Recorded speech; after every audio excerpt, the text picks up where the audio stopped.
नमस्कार. आज आपण व्यावसायिक अर्थशास्त्राची उद्दिष्टे याबद्दल पाहणार आहोत.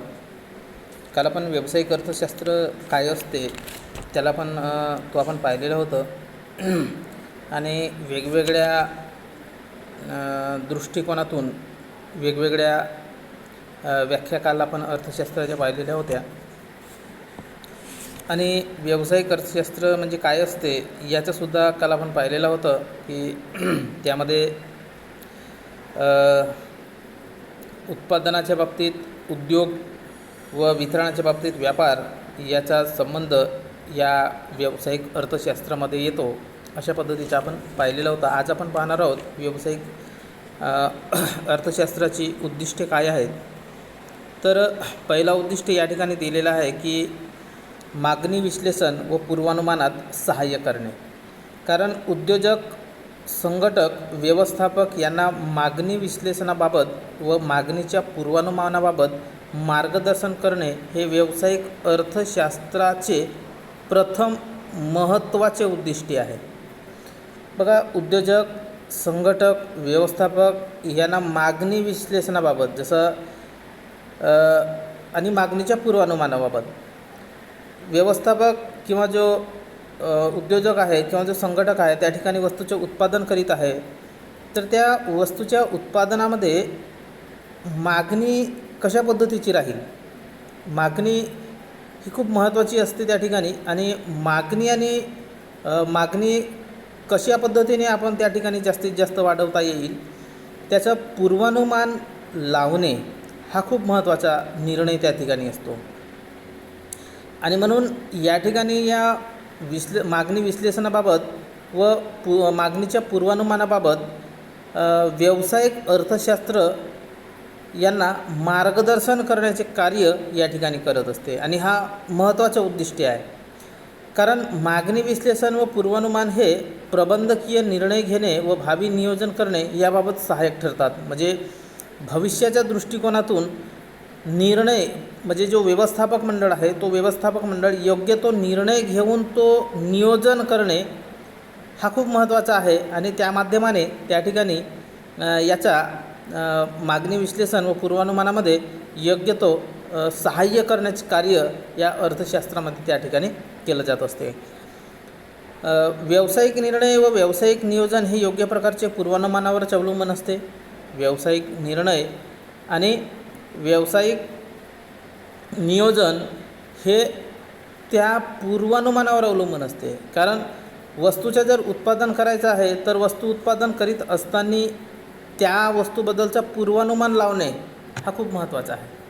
पूर्वानुमान हा योग्य पद्धतीचा बसत असेल तर त्या ठिकाणी त्या वस्तूची विक्रीसुद्धा ही चांगल्या प्रकारे होऊ शकेल किंवा त्या व्यवसायामध्ये योग्य तो नफा त्या ठिकाणी मिळू शकेल. दुसरा दिलेला आहे की पेढीच्या सिद्धांताबाबत मार्गदर्शन करणे. पेढीच्या सिद्धांताबाबत मार्गदर्शन करणे. तर व्यावसायिक अर्थशास्त्राच्या अंतर्गत पेढीच्या स्वरूपाचे, पेढीच्या उद्दिष्टांचे, कार्यप्रणालीचे, पेढीच्या सिद्धांताचे अध्ययन होत असते. म्हणजे त्याचा अभ्यास त्या ठिकाणी केला जात असते. कारण आपण पाहिलेलं आहे की काल आपण पाहिलं की पेढी म्हणजे काय असते, तर व्यवसाय करणारी जी एक संस्था असते, व्यवसाय करणारा जो घटक असतो त्याला आपण पेढी असं म्हटलेलं होतं. आणि या व्यावसायिक पेढीची अंतर्गत पेढीचे स्वरूप काय असते, त्या पेढीचे उद्दिष्ट काय असते, कार्यप्रणाली कशा पद्धतीची असते, पेढीच्या सिद्धांत काय असतात, या सगळ्या गोष्टींचा या ठिकाणी अभ्यास केला जात असतो. आणि त्यामुळे ह्या बाबतीत व्यवस्थापकांना, उद्योजकांना, संयोजकांना मदत व मार्गदर्शन करणे हे व्यावसायिक अर्थशास्त्राचे उद्दिष्ट आहे. कारण या ठिकाणी असणारे जो व्यवस्थापक आहे, उद्योजक आहे, संयोजक आहे, या संयोजक, उद्योजक आणि व्यवस्थापकांना मार्गदर्शन करण्याचे कार्यसुद्धा ह्या व्यावसायिक अर्थशास्त्रामध्ये या ठिकाणी केलं जात असते. त्याच्यानंतर तिसरं दिलेलं आहे की उत्पादन व व्यय विश्लेषणाबाबत मदत करणे. उत्पादन व व्यय विश्लेषणाबाबत मदत करणे. तर लाभदायक उत्पादनाचे नियोजन करणे, लाभदायक उत्पादनाचे नियोजन करणे, किंमत निश्चित करणे, त्याच्यानंतर पेढीचे नियंत्रण करणे, याबाबत व्यवस्थापकांना व्यावसायिकांना मार्गदर्शन करणे व्यावसायिक अर्थशास्त्राचे उद्दिष्ट आहे. कारण या ठिकाणी काय असते की हा जो नियोजन करणे, जास्तीत जास्त नफा कशा पद्धतीने कमवता येईल त्याचं नियोजन करावं लागेल, त्याची किंमत निश्चिती करावं लागेल आणि पेढीचे नियंत्रणसुद्धा त्या ठिकाणी करावं लागेल. तर ह्या सगळ्या गोष्टी करत असताना व्यवस्थापकांना व्यावसायिक अर्थशास्त्र त्या ठिकाणी त्यांना मदत करीत असते आणि त्या व्यावसायिक अर्थशास्त्राचा हा एक महत्त्वाचा उद्दिष्ट ठरत असते. कारण त्यांना नियोजन जर योग्य पद्धतीचं नसेल, किंमत त्या ठिकाणी योग्य त्या पद्धतीची नसेल, तर त्या ठिकाणी त्या पेढीला योग्य तो नफासुद्धा त्या ठिकाणी मिळणार नाही आणि तो जो व्यावसायिक जो महत्त्वाचा उद्देश असतो व्यवसायाचा तो सुद्धा त्या ठिकाणी पूर्ण होणार नाही. त्याच्यानंतर किंमत निश्चिती व व्यवहार. तर मूल्य निश्चितीमुळे पेढीला मिळणारा नफा, वस्तूची मागणी, पेढीचे व्यावसायिक यश ठरत असते. हा व्यावसायिक अर्थशास्त्राच्या दृष्टीने महत्त्वाचा विषय आहे आणि बाजारपेठेच्या विभिन्न संरचना व किमतीबाबत पूर्वानुमान यांचे विश्लेषण व्यावसायिक अर्थशास्त्रात होत असल्यामुळे याबाबत व्यावसायिकांना मार्गदर्शन करण्याचे उद्दिष्टे व्यावसायिक अर्थशास्त्रासमोर असते. बघा या ठिकाणी दिलेलं आहे की किंमत निश्चिती व व्यवहार. कारण मूल्य निश्चितीमुळेच पेढीला मिळणारा लाभ आणि वस्तूची मागणी, पेढीचे व्यावसायिक यश या ठिकाणी ठरत असते. योग्य ती किंमत त्या ठिकाणी ठरत असेल तर त्याला नफा होईल, त्याची मागणी वाढेल आणि त्या ठिकाणी त्या पेढीला योग्य तो नफासुद्धा त्या ठिकाणी मिळू शकेल. आणि या व्यावसायिक अर्थशास्त्राच्या दृष्टीने हा विषय खूप महत्त्वाचा आहे. कारण आपण पाहिलेलं आहे की जर योग्य ती किंमतच त्या वस्तूची ठरत नसेल तर त्या वस्तूची मागणीच वाढणार नाही आणि वस्तूची मागणी जर वाढली नाही तर त्यांना योग्य तो नफासुद्धा त्या ठिकाणी मिळणार नाही आणि म्हणून हा महत्त्वाचा एक विषय या ठिकाणी ठरत असते. तर बाजारपेठेच्या विभिन्न संरचना व किमतीबाबत पूर्वानुमान ह्याचे विश्लेषण व्यावसायिक अर्थशास्त्रात होत असते. म्हणजे मार्केटमध्ये म्हणजे असं वस्तूचे उत्पादन केल्याच्यानंतर किंवा वस्तूचे उत्पादन करीत असताना आपल्याला त्या वस्तूबद्दलचा पूर्वानुमान लावणे हा खूप गरजेचा आहे. त्या वस्तूबद्दलची किंमत ठरवणे हा सुद्धा खूप महत्त्वाचा असतो आणि योग्य ती किंमत, वाजवी किंमत त्या वस्तूची जर लावली तर त्या ठिकाणी जास्तीत जास्त वस्तूची विक्रीसुद्धा त्या ठिकाणी करता येईल. त्याच्यानंतर नेक्स्ट दिलेलं आहे की लाभ व्यवस्थेबाबत मार्गदर्शन करणे. तर महत्तम लाभ मिळविणे हे प्रत्येक व्यावसायिक पेढीचे उद्दिष्टे असते. महत्तम लाभ मिळविणे हा सगळ्याच पेढ्यांचा त्या ठिकाणी महत्त्वाचा उद्देश असतो आणि किंमत, प्राप्ती व व्यय या घटकावर लाभ अवलंबून असतो. किंमत, प्राप्ती व व्यय या तीन गोष्टीवर या ठिकाणी लाभ अवलंबून असतो आणि व्यावसायिक अर्थशास्त्र हे लाभाला प्रभावित करणाऱ्या सर्व तत्वांचा या ठिकाणी अभ्यास करीत असतो. म्हणजे जो व्यावसायिक अर्थशास्त्र आहे हा त्या ठिकाणी लाभ होईल, त्या लाभ होणाऱ्या जेवढे घटक त्यांना ते कारणीभूत राहणार आहेत किंवा त्यांच्या संबंधित जेवढे घटक राहणार आहेत त्या सगळ्या घटकांचे त्या ठिकाणी अभ्यास करीत असते आणि त्याच्यानुसार त्या ठिकाणी मार्गदर्शन करण्याचे कार्य त्या ठिकाणी व्यावसायिक अर्थशास्त्र करीत असते. त्याच्यानंतर आहे भांडवलाच्या व्यवस्थेबाबत मार्गदर्शन. तर भांडवल हे व्यवसायाचे जीवन रक्त आहे असे संबोधले जात असते. भांडवल हे व्यवसायाचे जीवन रक्त आहे आणि भांडवल विनियोग हेतूकरिता आवश्यक सामग्री व्यवस्था कशी करावी याबाबत योग्य अशी माहिती पुरवण्याचे उद्दिष्ट सुद्धा या व्यावसायिक अर्थशास्त्रासमोर ठरते. म्हणजे या ठिकाणी काय की जो भांडवल आहे तो भांडवल व्यवस्थापनाचे जे मार्गदर्शन आहे, कारण भांडवल आपल्याला कुठून मिळवायचं आहे, केव्हा मिळवायचं आहे, किती मिळवायचं आहे, कोणत्या स्रोताच्या माध्यमाने मिळवायचं आहे, ह्या सगळ्या गोष्टीचा विचार आणि त्याचा अभ्यास हा व्यावसायिक अर्थशास्त्र करीत असते आणि त्या माध्यमाने त्या ठिकाणी त्या व्यावसायिक पेढीला योग्य तो मार्गदर्शन करीत असते आणि त्यानुसार त्या ठिकाणी ती पेढी भांडवल गोळा करण्याचे कार्य त्या ठिकाणी करीत असते. त्याच्यानंतर आहे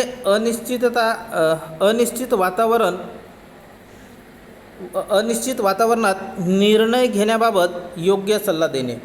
तर हे उद्दिष्ट व्यावसायिक अर्थशास्त्रासमोर महत्त्वाचे ठरत असते, कारण ह्याकरिता सांख्यिकीय पद्धतीचा विकास केला जात आहे. म्हणजे भविष्यामध्ये आपल्याला अनिश्चिततेची परिस्थिती जेव्हा निर्माण होत असेल तर त्या परिस्थितीमध्ये आपल्याला काय करावं लागेल, आपल्याला त्या ठिकाणी योग्य तो निर्णय कशा पद्धतीने घ्यावा लागेल, तर याचासुद्धा अभ्यास या सांख्यिकीय पद्धतीचा विकास झाल्यामुळे योग्य तो निर्णय आपण या ठिकाणी घेऊ शकतो. आणि तो निर्णय घेते कोण? तर व्यावसायिक अर्थशास्त्र. आणि व्यावसायिक अर्थशास्त्राच्या माध्यमाने त्या ठिकाणी त्या पिढीला योग्य तो सल्ला देण्याचे, मार्गदर्शन करण्याचे कार्यसुद्धा त्या ठिकाणी केले जात असते. त्याच्यानंतर आहे विक्रीला प्रोत्साहन देणारी व्यूहरचना. तर व्यावसायिक व्यवस्थापकाला विक्रीच्या व्यूहरचनेकडे लक्ष ठेवावे लागते आणि विक्री व्यय हा विक्रीच्या व्यूहरचनेवर अवलंबून असतो. आणि याबाबत व्यावसायिकांना, व्यवस्थापकांना योग्य प्रकारे मार्गदर्शन करण्याचे उद्दिष्ट व्यावसायिक अर्थशास्त्र आपल्यासमोर ठेवते. म्हणजे या ठिकाणी की विक्रीला प्रोत्साहन देणारी जी व्यूहरचना आहे त्या ठिकाणी कोणकोणत्या आपल्याला योजना तयार कराव्या लागणार आहेत. आपण त्या ठिकाणी विक्री जास्तीत जास्त वाढवावी यासाठी कोणकोणते उपाययोजना त्या ठिकाणी करतो याचा अभ्यास व्यावसायिक अर्थशास्त्र करीत असते. आणि तो योग्य तो मार्गदर्शन त्या ठिकाणी व्यावसायिकांना, व्यवस्थापकांना त्या ठिकाणी करण्याचे कार्य हा व्यावसायिक अर्थशास्त्र करीत असते. त्याच्यानंतर आहे परियोजना मूल्यांकन करणे. तर मूल्यांकन करताना पेढीच्या विविध योजनांची उपयुक्तता तसेच दोष यांचा शोध घेऊन त्या दृष्टीने मार्गदर्शन करण्याचे कार्य या व्यावसायिक अर्थशास्त्र करीत असते. म्हणजे या ठिकाणी जे आपण परियोजना त्या ठिकाणी करत आहोत, मूल्यांकन करीत आहोत, तर त्या योजनांची उपयुक्तता काय आहे, त्याचे दोष काय आहेत. एखादी जर आपण योजना त्या ठिकाणी राबवली की वस्तूची विक्री वाढवायची आहे, वस्तू विक्री वाढवित असताना आपल्याला एखादी योजना त्या ठिकाणी जर आपण लागू केली तर त्या योजनेचा आपल्याला दोष काय होणार आहे, त्याच्या माध्यमाने आपल्याला किती नफा होणार आहे, या सगळ्या गोष्टीचा अभ्यास या ठिकाणी व्यावसायिक अर्थशास्त्र करीत असते आणि तो योग्य तो मार्गदर्शन त्या ठिकाणी करण्याचे कार्य करीत असते. त्याच्यानंतर स्पर्धेबाबत मार्गदर्शन करणे. तर व्यावसायिक अर्थशास्त्रात विविध प्रकारच्या स्पर्धा परिस्थितीचा अभ्यास करण्यात येत असल्यामुळे स्पर्धेविषयी संपूर्ण माहिती व ज्ञान तसेच त्यांच्याशी अशा प्रकारे सामना देणे याबाबतचे मार्गदर्शन या ठिकाणी व्यावसायिक अर्थशास्त्र करीत असते. आणि योग्य तो सल्ला किंवा योग्य तो मार्गदर्शन करण्याचे कार्य या व्यावसायिक अर्थशास्त्राच्या माध्यमाने त्या व्यवस्थापकाला, उद्योजकाला, संघटकाला त्या ठिकाणी देण्याचे कार्य केले जात असते आणि योग्य तो नफा त्या ठिकाणी मिळवला जात असते. त्याच्यानंतर नेक्स्ट आहे की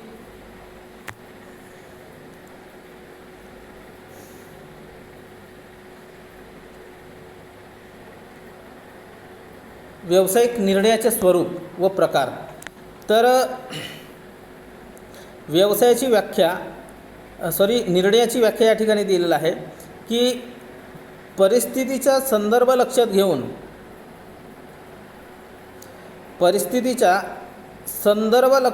घेऊन व उपलब्ध पर्यायांचा काळजीपूर्वक विचार करून कृती करण्याकरिता व्यवस्थापकाने केलेली विशिष्ट पर्यायाची निवड म्हणजे निर्णय आहे.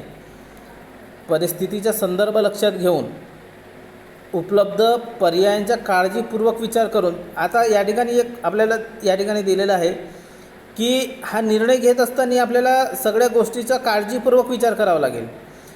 जसं आपल्याला वस्तूची विक्री वाढवायची आहे, तर वस्तूची विक्री वाढवत असताना आपल्याकडे कोणकोणते पर्याय आहेत, आपल्याला त्या ठिकाणी योग्य तो पर्याय त्या ठिकाणी निवडावा लागेल. आणि त्या पर्याय निवडला म्हणजेच तो त्या ठिकाणी निर्णय घेतला अशा पद्धतीचा. म्हणजे एखादी वस्तू विक्री वाढवायची आहे, एखाद्या वस्तूची विक्री वाढवायची आहे. वस्तू विक्री वाढविण्यासाठी आपण त्या ठिकाणी आपल्याकडे असलेले पर्याय, जसं सॅम्पल देणे, ॲडव्हर्टाइजमेंट करणे किंवा अजून वेगवेगळ्या योजना आपण त्या ठिकाणी राबवू शकतो. ही काय झाले, हे पर्याय झाले. परंतु या पर्यायामधून योग्य तो पर्याय कोणता राहील या पर्यायाची निवड करणे म्हणजेच त्या ठिकाणी निर्णय घेणे होय. तर निष्कर्ष व निवाड्याप्रती येण्यासाठी व्यवस्थापक करीत असलेले कार्य म्हणजे निर्णय होय. निष्कर्ष व निवाड्याप्रती म्हणजे जो आपण योग्य तो निष्कर्ष त्या ठिकाणी लावला जात असतो आणि त्या माध्यमाने त्या ठिकाणी निर्णय घेतला जात असते. तर निर्णयाचे काही वैशिष्ट्ये यामध्ये दिलेलं आहे. पहिला वैशिष्ट्य दिलेलं आहे की जे निर्णय घेतले जातात ते ठरविलेले उद्दिष्टे गाठण्याकरिता व धोरणाची अंमलबजावणी व्हावी म्हणून त्या ठिकाणी निर्णय घेतले जात असते. म्हणजेच जो निर्णय आपण या ठिकाणी घेतला जातो ते उद्दिष्टे गाठण्याकरिता त्या ठिकाणी निर्णय घेतले जात असते. दुसरा आहे ही जे निर्णय आहे ही बौद्धिक प्रक्रिया आहे. त्याच्यानंतर दूरदृष्टीने विचार करून तसेच प्रश्नाचे सर्व पैलू विचारात घेऊनच निर्णय या ठिकाणी घ्यावे लागत असतात. त्याच्यानंतर उपक्रमाची अंतिम उद्दिष्टे गाठण्यासाठी हा निर्णय घ्यावा लागत असतो. अंतिम उद्दिष्टे गाठण्यासाठी जो कोणता उद्दिष्ट असेल तो. त्याच्यानंतर प्रश्नाची उत्तरे शोधण्याचे जे विविध पर्याय असतात त्यापैकी सर्वोत्तम पर्याय म्हणजे व्यवस्थापकाने घेतलेला जो निर्णय असतो तो निर्णय होय. म्हणजे वेगवेगळे प्रश्नाची जी उत्तरे आहेत म्हणजे वेगवेगळे पर्याय असतील आणि त्या पर्यायापैकी योग्य तो एक निवड करणे म्हणजे या ठिकाणी निर्णय होय. त्याच्यानंतर नेक्स्ट दिलेला आहे या ठिकाणी की व्यवस्थापक स्वमताने निर्णय घेऊ शकतात, तरी पण तो सर्व दृष्टीने योग्य असावा याकरिता तज्ज्ञांचा सल्ला घेण्यात येत असतो आणि या निर्णयाचा ज्यावर प्रभाव पडणार असतो अशा महत्त्वाच्या व्यक्तीचे निर्णय घेण्याच्या प्रक्रियेत सहकार्य आवश्यक असते. कारण या ठिकाणी जो व्यवस्थापक निर्णय घेत असतो तो स्वतःच्या मर्जीने म्हणजे स्वतःच्या इच्छेने या ठिकाणी स्वतःच्या मताने त्या ठिकाणी घेत असतो, परंतु वेगवेगळ्या तज्ज्ञांचा सल्ला घेऊनच या ठिकाणी निर्णय घेतला जात असतो आणि योग्य तो निर्णय बसेल ह्याच पद्धतीचा निर्णय त्या ठिकाणी घेतला जात असतो. जर निर्णय त्याचा जर चुकीचा येत असेल तर त्या ठिकाणी त्याला योग्य तो नफासुद्धा त्या ठिकाणी मिळणार नाही. नेक्स्ट आहे, निर्णय हे नैतिक मूल्यावर आधारित असावेत. असे नसल्यास निर्णयाच्या अंमलबजावणीत अडचणी निर्माण होऊ शकतात. नैतिक मूल्यावर म्हणजे इमानदारीने म्हणजे जबाबदारीने त्या ठिकाणी इमानदारीने जबाबदारीने त्या ठिकाणी निर्णय घेणे खूप गरजेचं असेल. त्याच्यानंतर नेक्स्ट आहे, वेळ हा निर्णय प्रक्रियेत महत्त्वाचा घटक आहे आणि निर्णय प्रक्रियेत अनावश्यक घाई व उशीर ह्या गोष्टी टाळाव्या लागतात.